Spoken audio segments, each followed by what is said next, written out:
안녕하십니까. 2020년 6월 14일 새벽무기 팩트 시작하겠습니다. 어젯밤 13일 토요일이죠.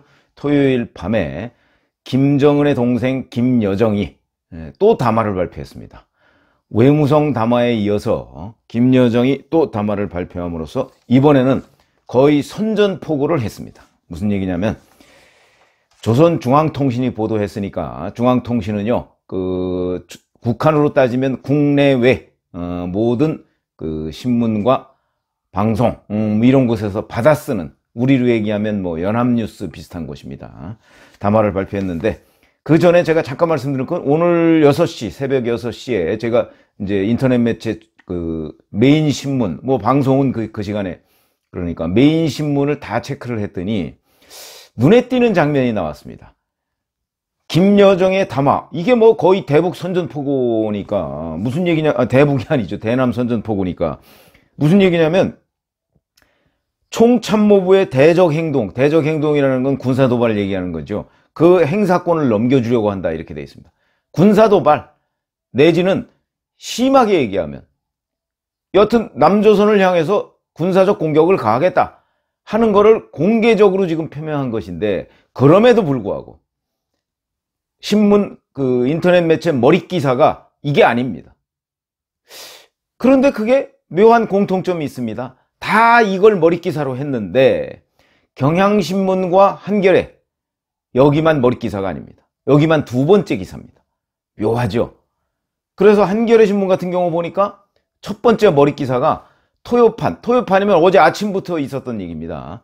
토요판이니까 토요일날 아침 신문입니다. 그때 신문에 나왔던 기사 토요판 스토리를 지금 머릿기사로 해놓고 있더군요. 그래가지고 슬기로운 무슨 생활 어쩌고 무슨 얘기인지 잘 모르겠고, 두 번째 기사에 김여정 기사를 실었더군요. 그 다음에 경향신문도 보면 류석춘 전 연세대 교수, 이 사람이 유튜브를 개설했는데 그에 대해서 반발한다, 이 기사가 머릿기사입니다. 그리고 김여정 기사가 두 번째 기사입니다. 기사의 기준이라는 것이 이렇게 다를 수 있는가 하는 생각을 하게 되고, 자, 김여정이 뭐라고 얘기했냐면 곧 대적사업 연관 부서의 다음 단계 행동을 결행할 것을 지시했다. 확실하게 남조선 것들과 결별할 때가 된 듯하다. 우현장 동지와 당과 국가로부터 부여받은 나의 권한을 행사해 대적사업 연관 부서의 다음 단계 행동을 결행할 것을 지시했다. 다음번 대적 행동의 행사권은 우리 군대 총참모부에 넘겨주려고 한다. 우리 군대 역시 인민의 분노를 다소나마 시켜줄 그 무엇인가를 결심하고 단행할 것이다. 말귀가 무딘 것들이 혹여 협박용이라고 오산하거나 나름대로 우리의 의중을 평하며 횡설수설해댈 수 있는 이런 담화를 발표하기보다는 이제는 연속적인 행동으로 보복해야 한다.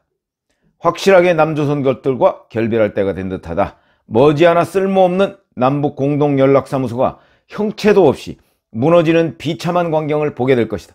보복계획은 대적부문 사업의 일환이 아니라 국론으로 확고히 굳어졌다. 2년 동안 하지 못한 일을 당장에 해낼 능력과 배짱이 있는 것들이라면 남북관계가 이 모양이겠는가. 언제 봐야 늘 뒤늦게 설레발을 치는 그것들의 상습적인 말에 귀를 기울이거나 형식에 불과한 상투적인 운동을 결코 믿어서는 안 되며 배신자들과 쓰레기들의 죄행을 절대로 용납해서는 안 된다, 이렇게 얘기했습니다. 자, 지금까지는 이제 대북전단 살포 이 문제에 관해서만 김여정은 문제를 삼았었는데, 그게 아니고 여기서 얘기하는 배신자들은 탈북자들이고요, 쓰레기들은 남조선 단국자들을 얘기하는 것으로 보입니다.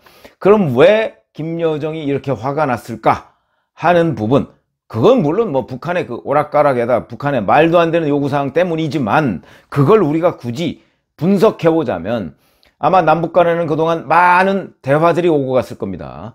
그 대화의 상당 부분은 제가 짐작하건대는 대북제재를 해줄 것처럼 아마 지금 국정원이나 문재인 청와대에서 그렇게 북한에다가 아마 설득을 했을 겁니다.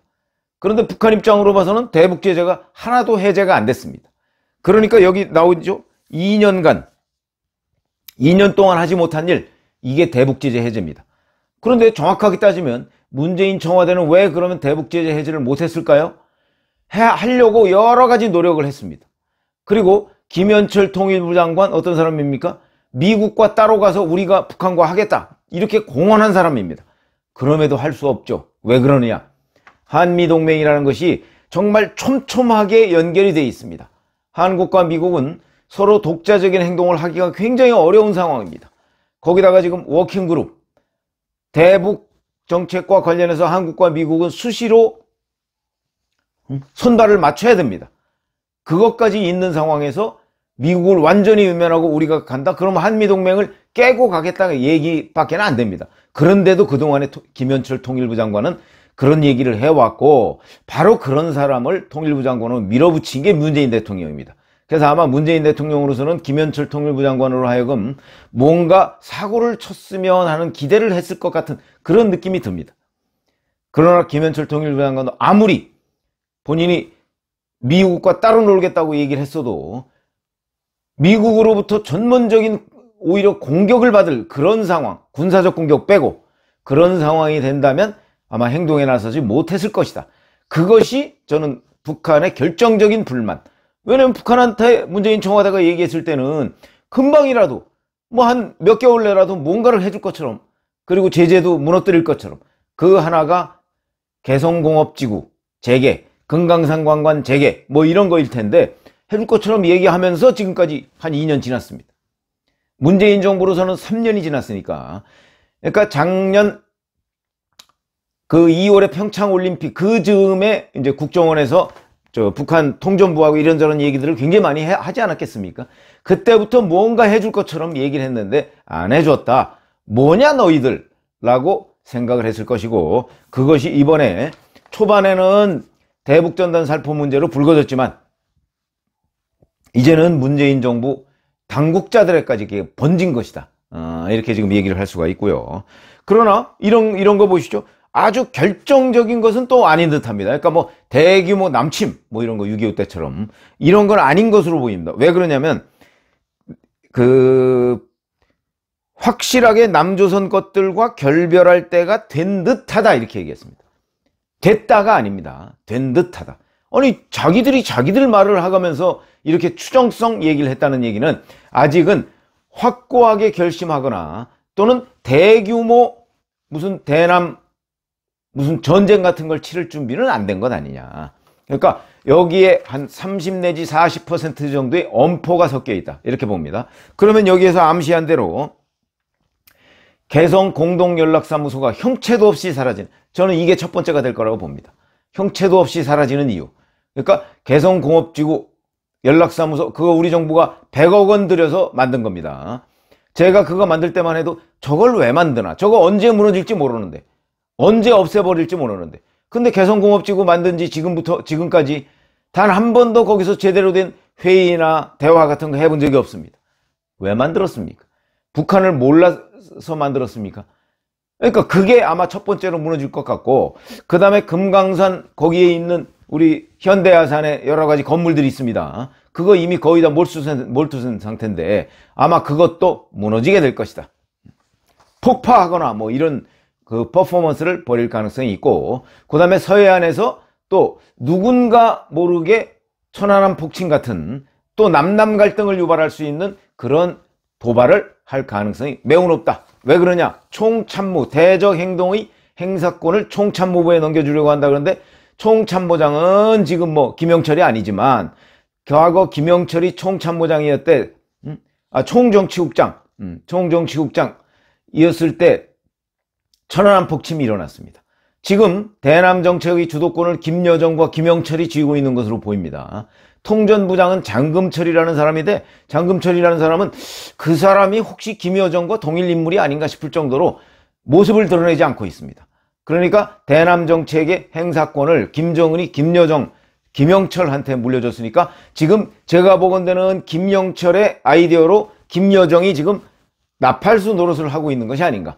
역시 군대 문제는 김영철이 제일 잘 알겠죠. 그러니까 김영철의 도발이 시작될 것으로 보인다. 이런 말씀을 드리고, 그 다음에 그 도발이 결국은 뭐 공업지구가 아니고 개성공동연락사무소 그 폭파부터 시작이 될 것이고, 자 그러면 이제 이렇게 약간은 유보적인 게 있지 않습니까? 뭐 결별할 때가 된 듯하다 뭐 이런 식의 표현. 이거는 막바지에 뭔가를 우리 정부가 또 약속 정도 가지고 아니고 뭐 진짜 하겠다라고 하는 거를 촉구하는 의미도 있다. 그러니까 뭐 내일 모레 사이에 뭘 남한을 공격하겠다 이런 거라기보다는 약간은 시간, 제가 보건대는 아마 뭐 한 달 이내에 뭔가 행동을 취할 가능성이 있는 것 아니냐, 이렇게 짐작이 되고요. 자, 그러면 이제 이거는 어떻게 하면 해결되겠느냐? 저는 해결의 방법은 지금처럼 뭐 김여정이 뭐 대북전단 살포 그거 없애라 그러니까 뭐 아이고 없애겠습니다 라고 그래서 청와대 NSC 회의 열어서 무슨 평소에 보도자료로 내던 사람들이 이번에는 브리핑을 통해서 없애겠다, 뭐 항공안전법, 뭐 심지어는 48년 전에 7.4 공동성명까지 군색하게 끌어다 대는 이런 식의 낮은 자세로는 절대 해결할 수 없다. 지금까지 북한 문제는요, 북한은 강자에 약합니다. 그리고 약자에는 매우 강합니다. 그러니까 이런 식으로 벌벌 기면요, 벌벌벌 떨면 그러면 김여정, 북한은 더 강한 모습으로 나오고 정말 행동을 취할 것이다. 자, 이렇게 되면 대응책은 딱 하나입니다. 1급 비상령을 국회에 내리고, 아니 국회가 아니 1급 비상령을 각 군대에 내리고, 자, 북한의 도발이 임박했으니까 휴가 금지, 준전시 상태에 돌입하고 북한을 예의주시해야 된다. 그럴 경우에 북한은 결행 시기를 조금씩 늦출 것이다. 클라우제비치의 전쟁론 잘 아시죠? 평화를 원하거든 전쟁을 준비하라. 전 세계의 공통된 언어입니다. 군사 언어입니다. 그러니까 정말 평화를, 문재인 정부는 전쟁 없는 시대, 누구는 뭐 전쟁이 있는 시대를 원하는 우리 국민이 어디 있겠습니까? 아니, 우리 국민뿐만 아니고 전 세계 누구도 전쟁 있는 때를 원하지는 않습니다. 전쟁을 없는 시대를 원하는데, 전쟁 없는 시대를 만들기 위한 대책은 무엇이냐? 그것은 바로 전쟁을 준비하는 것이다. 그거는 전쟁 이론에 이미 확립된, 로마 시대 이래로 확립된 원칙입니다. 무슨 얘기냐면 우리 정부가 확고하게 1급 비상경계태세를 통해서 북한을 워치할 때, 그럴 때 북한은 도발을 할 수가 없습니다. 북한은 강자한테 매우 약합니다. 지금 잘 생각해 보십시오. 엊그제 리선권 북한 외무상이 트럼프에 대해서 온갖 악담을 퍼부었습니다. 그 악담을 퍼붓는 맥락을 가만히 들여다보면 그래도 결정적인 부분은 건드리지 않습니다.